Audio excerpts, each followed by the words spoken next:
Okay guys, thank you for joining me again. So this is Latest247.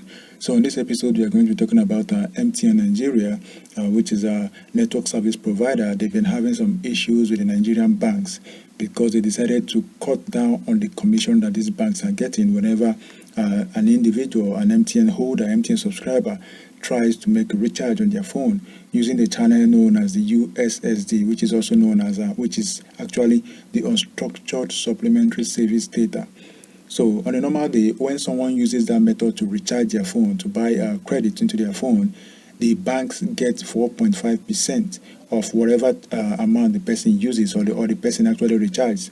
So this has been a good business for the banks over the years, but of recent, it has been realized or seen that MTN, which is a South African telecommunication company, but is now making a very big business in Nigeria, they actually started to go back on the agreement of paying that 4.5%. And the banks have been having a tug of war with them for some time now. They've been having some issues. They will go on break. They will say they are no longer doing, and then they to be resolved. But of late, it became very tense that all the banks actually cut off their service from the MTN, except Zenith Bank, of course.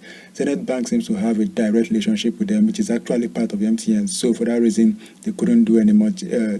They couldn't remove their own. So aside from Zenith Bank, every other banks pulled out from that contract. Every other banks blocked MTN from actually using their channels.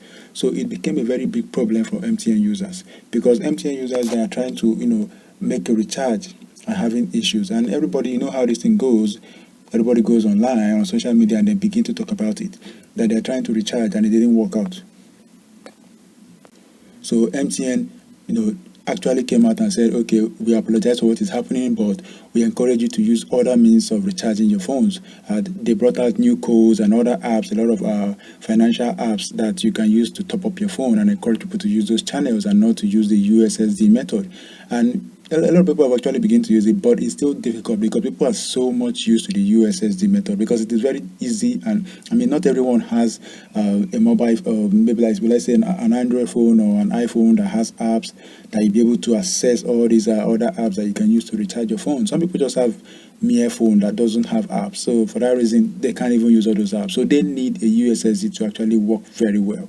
So now the Minister of Information and So now the Minister of Communication and Digital Economy had to involve in order to get this matter resolved, and he has been promising that he's going to help resolve it. And so far, the banks have actually restored the services of the MTN, and MTN has reverted back to their previous agreement of giving back the banks 4.5% or whatever transaction that goes through that channel.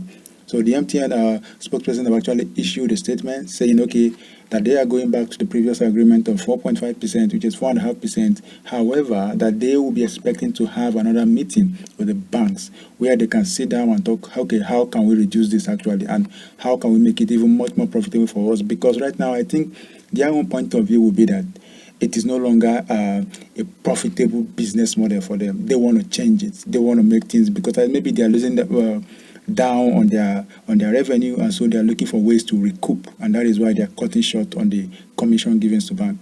So we hope to see what happens by the 6th of April, in a couple of days, that they are going to sit down and make another meeting and then see what is going to come out of it. So we hope that happens, and when that happens, we're going to keep you briefed.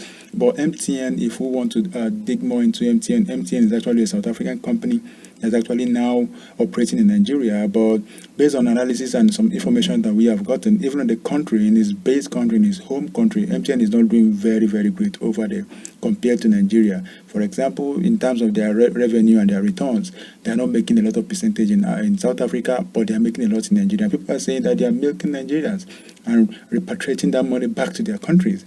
But of course, business is business. As long as they obey the regulators and they meet up with the regulations, I think they can still operate. So let's see what happens on the 6th of April. Possibly something changes, we're going to let you know. Thank you guys for listening.